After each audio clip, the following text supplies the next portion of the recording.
Janagama police station నుండి విడుదలైన తర్వాత మాజీ మంత్రి ఎర్రబెల్లి దయాకర్ మీడియాతో మాట్లాడుతూ తెలంగాణలో అరాచక పాలన కొనసాగుతోంది. నేను 40 ఏళ్ల నుండి రాజకీయాల్లో ఉన్నా, 7 సార్లు గెలిచాను. వరంగల్లో చిన్న మచ్చ కూడా లేదు. నన్ను అరెస్ట్ చేయడం ఏంటి? నర్సంపేటలో కార్యకర్తలకు ధైర్యం చెప్పేందుకు కూడా వెళ్లనివ్వకుండా అరెస్ట్ చేసి స్టేషన్ తరలించారు. నర్సంపేటలో సంపూర్ణంగా బంద్ జరిగింది. నర్సంపేటలో పెద్ది ఎమ్మెల్యేగా ఉండి కూడా రూపాయి సంపాదించలేదు. అప్పులు పాలయ్యాడు. పెద్ది గురించి రాష్ట్రం మొత్తం తెలుసు. ముఖ్యంగా నర్సంపేట ప్రజలకు, నర్సంపేటకు అన్ని విధాలుగా అభివృద్ధి చేసింది పెద్ది సుదర్శన్ రెడ్డి. నర్సంపేటకు మెడికల్ కాలేజ్, సాగునీరు అందించిన ఘనత పెద్దిదే. రేవంత్ రెడ్డి బోగస్ మాటలతో మేమంతా ఓడిపోయాం. మేము ప్రైవేట్ స్థలంలోనే పెద్ద విగ్రహం ఏర్పాటు చేశాం. రేవంత్ రెడ్డిని అవినీతి చేయడం, డబ్బులు సంచులు బంద్ చేయి, దౌర్జన్యాలు బంద్ చేయి. రేవంత్ రెడ్డి రెవెన్యూ శాఖను అడ్డుపెట్టుకుని పేదల భూములను దోచుకోవడం జరుగుతుందన్నారు. అధికారులు, కాంగ్రెస్ నాయకుల అరాచకాలకు సపోర్ట్ చేయకండి. 2 ఏళ్లలో వచ్చేది బీఆర్ఎస్ ప్రభుత్వమే. అధికారులందరూ ప్రలోభాలకు లొంగకుండా న్యాయం కోసం పనిచేయాలని అన్నారు. 40 ఏళ్ళ నుంచి 7 సార్లు గెలిచాను. ఇంత జిల్లాల, వరంగల్ జిల్లాలో ఇంత మచ్చలేదు. నేను అధికారం ఉన్నా, అధికారం లేకున్నా ఎవరిని కూడా ఇబ్బంది పెట్టలేదు. నన్ను అరెస్ట్ చేయడం ఏంటండి? ఎంత ఘోరం అండి. పాప నర్సంపేట కార్యకర్తలు ఎదురు చూస్తారు, ఏడ్తారు, దయన్నొత్తాను అని మొత్తం.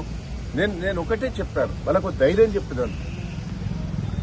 వాళ్ళ మీరు తొందరపడవద్దు, మనకు మంచి రోజులు వస్తాయని ధైర్యం చెప్పినందుకే నేను పోవాలనేది నా ప్రయత్నం.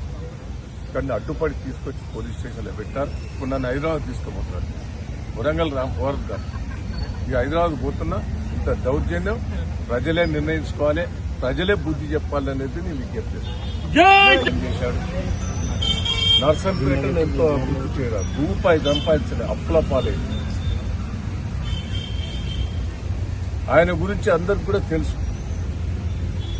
అతడు నర్సంపేట కోసం ఆయన ఉద్యమకారుడు అని కేసీఆర్ గారి గౌరవం ఇచ్చి ఎన్నో తీర్లు నర్సంపేటను డెవలప్మెంట్ చేశాడు. ఆయన కోరిక మీద మెడికల్ కాలేజ్ తెచ్చాడు, నీళ్లు తెచ్చాడు.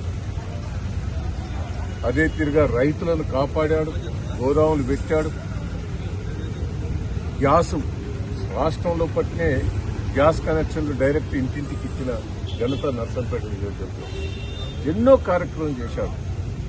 నర్సంపేటలో అద్భుతంగా డెవలప్మెంట్ చేశాడు. అది ప్రజల్లో మొన్న రేవంత్ రెడ్డి గారి బోకస్ మాటలతోటి ఒక దాత స్థలం ఇస్తే ఆ దాతల విగ్రహం పెడితే దాన్ని కూలగొట్టడం ఎంతవరకు అరాచకం. నేను అధికారులకు కూడా చెప్తున్నా, దయచేసి మీరు పైనుంచి కోర్సు వల్లనో వాళ్ళ కోర్సు వల్లనో వింటారు కానీ మిమ్మల్ని కూడా వదిలిపెట్టాం. ఇప్పటికైనా రేవంత్ రెడ్డి నీ మూర్ఖత్వాన్ని బంద్ చేయి, నీ డబ్బుల సంతులు బంద్ చేయి, నీ అవినీతి బంద్ చేయి, నీ దౌర్జన్యం బంద్ చేయి. ఏందే నేనేంది పొద్దునట్టు బంద్ చేశారు. బంద్ అప్పుడు నేను రమ్మంటే వద్దు, నేను ఈవినింగే వస్తా, మీరు బంద్ అయినాక అందరూ వెళ్ళిపోయినారంటే నర్సంపేటలో ప్రెస్ మీటింగ్ పెట్టడానికి నేను పోతున్నా. ఒక కార్యకర్తలకు, ప్రజలకు ధైర్యం చెప్తున్నా. నేను ఎప్పుడు చెప్తున్నా, మీరు ఏం తొందరపడకుండ్రి, మనం దౌర్జన్యం చేయొద్దు. వాళ్ళు దౌర్జన్యం చేస్తే అది ప్రజల మధ్యకు తీసుకుపోవాలి, ప్రజలకే చెప్పాలి తప్ప మనం దౌర్జన్యం చేయొద్దని నేను చెప్తున్నా. పోరాటం చేద్దాం, అరాచకాలు చేయొద్దని దౌర్జన్యం చేస్తున్నారు. ఒక పక్క రెవెన్యూ డిపార్ట్మెంట్ వాళ్ళను, ఐఏఎస్ వాళ్ళను వాడుకొని పోలీసు వాళ్ళ సహకారంతో శ్రీనివాస్ రెడ్డి, రేవంత్ రెడ్డి కుటుంబం ఒకటి ల్యాండ్ కబ్జాలు, పేదల ల్యాండ్స్ అన్ని గుంజుకుంటారు. ఏదో ఒకటి డబ్బులకు తప్పుపడి డబ్బులు వసూలు చేస్తున్నారు. పోలీసులను ఉపయోగించుకొని రాష్ట్రం అంతా అరాచకాలు చేస్తున్నారు. నేను పోలీసు మిత్రులకు కూడా చెప్తున్నా, రెవెన్యూ డిపార్ట్మెంట్ అధికారులకు కూడా రిక్వెస్ట్ చేస్తున్నా. 2 ఏళ్లలో వచ్చేది బీఆర్ఎస్, టీఆర్ఎస్ ప్రభుత్వం. కేసీఆర్ గారు ముఖ్యమంత్రి కాబోతారు.